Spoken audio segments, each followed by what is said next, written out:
There's almost nothing more dangerous than demoralization. If you see your enemy as undefeatable, then you've already been defeated. It seems to me that a large percentage of people, even within the truth movement, are in a mental state of learned helplessness. I point out that the Mockingbird media, Hollywood, the Democratic and Republican political establishment, and all the corporate and financial elites are all united in their intense vitriolic hatred of the president. I point out all the proofs that QAnon is real. I point out the thousands and thousands of mysterious resignations, arrests, and sealed indictments, and so on. And yet people go on mindlessly repeating the same lines they've been brainwashed with. They'll say, QAnon is a psyop, and Trump is a puppet, just like every other politician. If he wasn't a puppet of the elites, they never would have let him get elected, and so on. In their minds, the cabal is all-powerful and controls absolutely everything. In their minds, they make these people into gods, and they will do mental gymnastics to deny that these gods have feet of clay, or that they bleed just like we do. In my last live stream, someone asked me if I really thought that they would ever let anyone who was genuinely opposed to them into the White House. My answer was no, they wouldn't let someone like Trump into the White House. It isn't that they let him do anything. They just couldn't stop him. They did everything they could, and they're still doing everything they can to stop him. And I want to repeat, like I always have, that I don't necessarily support Trump as a person, but from the beginning, I've perceived a kind of force behind him. So in a sense, I think he may very well be a kind of puppet, but not a Rothschild puppet like Hillary. And the idea that he's a Russian puppet can be dismissed as a left-wing conspiracy theory. Likewise, the idea that he's a Zionist puppet can be dismissed as a far right-wing conspiracy theory. Not only does the evidence not support this, but it actually points in the opposite direction. As far as the Russia hoax, the best thing is to look into the Uranium-1 scandal and the fake Steele dossier. There's definitely been some collusion with Russians, but on the part of Trump's opponents, not on the part of Trump. As far as the Zionist accusation, it's more difficult to deal with, because I do think he's pro-Israel, but so is most of America. But it seems that in some circles, anyone who isn't sufficiently anti-Semitic is automatically labeled a Zionist. It really doesn't bother me that Trump moved the American embassy in Israel to Jerusalem and recognized Jerusalem as the capital of Israel. If you really want to get into it, Congress passed a law back in 1995 requiring the U.S. Embassy in Israel to be moved to Jerusalem. And honestly, if I were president, I'd recognize Jerusalem as the capital of Israel too. If a nation declares a certain city to be their capital, that's their capital as far as I'm concerned. If that nation is in conflict with another nation over control of that city, that's no concern of mine. Again, nothing short of building gas chambers would satisfy certain fringe elements on the far right.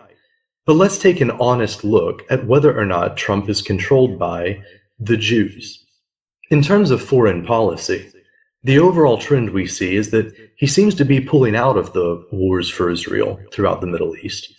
Someone might try to deny this by pointing out that he bombed Syria, but you have to look at the scope and context of that bombing.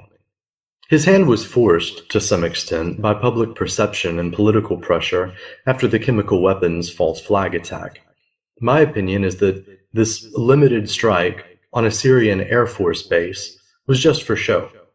And I'm willing to forgive him for this because I can see how it was politically necessary, even though I agree with the idealists out there who condemn the strike and call it an unjustified attack.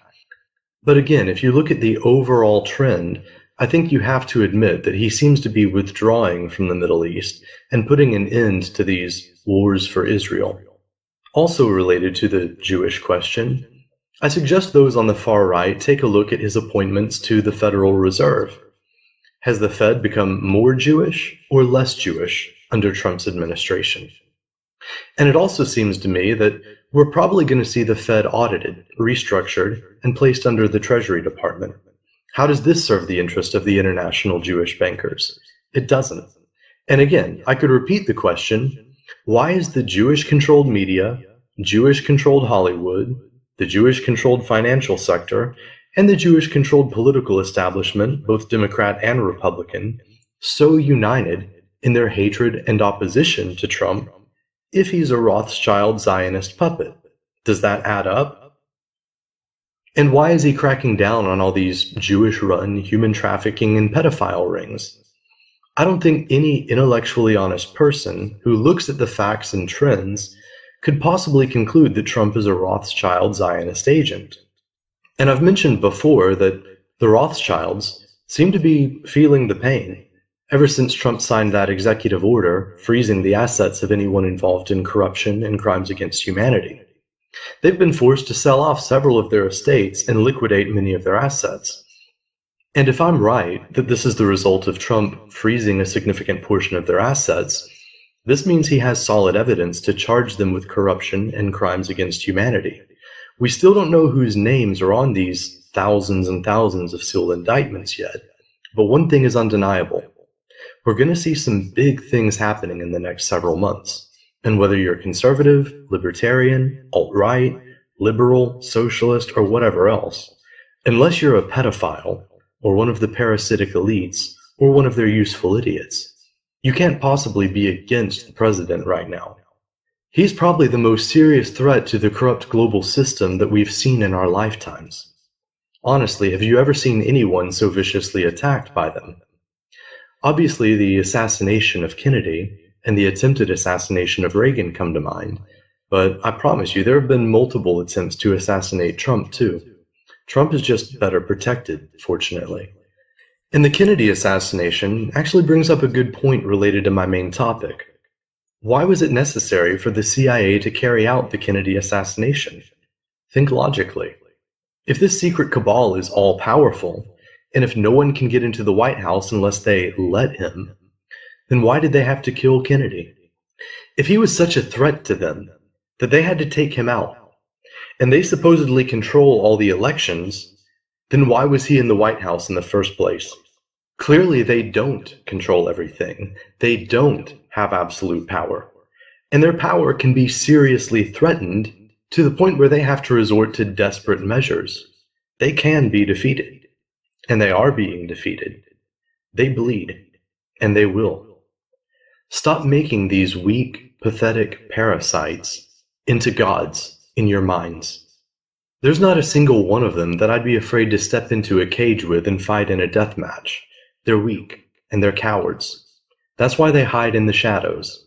That's why they need these vast hierarchical pyramids to prop them up. And these pyramid structures are being systematically dismantled as we speak. No wonder they're so terrified. These shriveled vampires know the sun is rising, and they're all about to burn. Some refer to this cabal as the Illuminati. They're not the Illuminati. There's nothing they fear and hate more than illumination. They're terrified by the Great Awakening that's spreading across the world right now. The true Illuminati are the men and women who are leading the Great Awakening and shining a light on these vampires and their crimes against humanity. They are the forces of Lucifer, the Lightbringer. It's funny how the meanings of words get twisted and inverted. Most people think Lucifer, the Lightbringer, is the Prince of Darkness. And they call those who serve the Prince of Darkness Luciferians. These people are Satanists, not Luciferians. For centuries, they've waged war on true Luciferians, who are their sworn enemies. The true Luciferians are those who rebel against the satanic god of this world and wage war against him and his demonic angels. And when I say the god of this world, yes, I mean the god of the Jews. Why do you think they have so much power and control over the global banking system, the media, and everything else? Why do you think they're almost always the ones running these human trafficking and pedophile rings? It's because they've made a covenant with Satan, the god of this world. They are his chosen people. They are his obedient slaves, and as such, are the enemies of the rest of humanity. According to their own scriptures, their patriarch, Abraham, proved his absolute obedience and loyalty to Satan by demonstrating his willingness to sacrifice his own son to him if commanded to do so. Do you think there is any evil they wouldn't be willing to carry out, especially against non-Jews?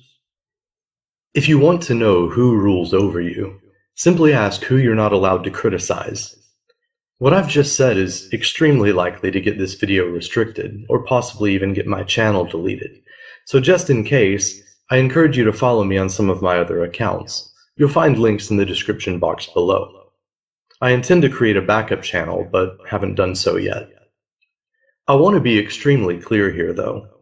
Although I'm definitely anti-Semitic by the standards of the ADL, I want to emphasize that I do not promote hatred or violence against anyone simply because they're Jewish. I'm only calling for the executions of those involved in the plot to enslave American citizens and humanity as a whole. They've done this by seizing control of our monetary systems, hijacking our political systems, taking over our academic institutions and turning them into indoctrination centers, and using the media and entertainment industries as weapons of mass mind control. It isn't my fault that a vastly disproportionate percentage of these people are Jews. Jew or Gentile, these people should be considered to be enemy combatants. They should face a military tribunal, and they should either be executed or sentenced to Gitmo, according to the severity of their crimes and their level of involvement in this plot against America and all of humanity. I don't want to see a repeat of the horrors of the French Revolution or the Nuremberg trials. I don't want to see guillotines or gas chambers. Such horrors come from the wicked imaginations of these Satanists themselves. But I do want to see these satanic, parasitic, psychopathic, anti-human vermin brought to justice according to the law. And that's what I believe we're going to see. Trust the plan. Watch the show. A few people have asked me, what if you're wrong? What if QAnon does turn out to be some kind of hoax, and Trump does turn out to be some kind of New World Order puppet? Honestly, I don't think that's the case. There's too much evidence to reject. But hypothetically, if that were the case, and even if I knew that were the case, I would still promote the QAnon conspiracy theory because I believe that it's bringing public awareness and attention to the existence of the deep state and the global cabal, and to the activities of the international crime syndicate. And keep in mind, these people like to operate in the dark. Their power depends on keeping the masses ignorant. There's nothing they fear more than a Great Awakening. And the Great Awakening is just as real whether Q is a hoax and whether Trump is a puppet or not. Listen to these packed stadiums chanting, "Lock her up," at Trump rallies. Do you think they're just talking about crooked Hillary? No. They want to see all these crooked politicians locked up. They want to see all these pedophiles, human traffickers, and traitors hung for their crimes. And a growing number of them are aware of Q and are expecting to see something big happen soon. They're getting impatient already. If Q is a LARP and Trump is a puppet, and if nothing happens, what do you think these angry villagers with pitchforks are going to do? They'll do what angry villagers with pitchforks always do. So whether you believe Q is real or not, and whether you believe Trump really is against the satanic elites or not, I promise you something big is going to happen. This freight train has gained too much momentum to be stopped, and it's still gaining momentum. And I don't necessarily mean the Trump train. If you're one of these fuck Trump people, that's fine with me. Personally, I like Trump. If nothing else, he's extremely entertaining. But hypothetically, let's assume the worst rumors and smears about him are all true. Does it really matter? Maybe he is a horrible guy. And maybe the military guys leading the Q counter-coup basically blackmailed him into running and being their Manchurian candidate to take down the corrupt Washington, D.C. establishment and the deep state. Maybe they offered him immunity from prosecution, and he's only working with them to save his own skin. what difference would that really make? Think about that line from the end of The Dark Knight. Is Trump the hero Gotham deserves, or just the hero Gotham needs right now? Either way, things are happening. The sun is rising. Be a hero and join in the Great Awakening. Not only is it possible for us to win, but it's almost impossible for us to lose at this point. Victory is ours, but we have to join in the battle. The primary battlefield is the mind. It's an information war. Help to spread information. A lot of things are coming out and being exposed now, but there's a well-coordinated effort to suppress the truth. I'm expecting this video and possibly my channel to be deleted, but it's possible that I'm such a small fish in the sea of YouTube that I can get away with saying some of the things that I'm saying. I encourage you to re-upload this video or any other videos that you want to save and share though, just in case. And if you'd like to support my work, consider making a one-time donation through PayPal or becoming a regular supporter on Patreon. Thanks for listening. Where we go one, we go all. Peace.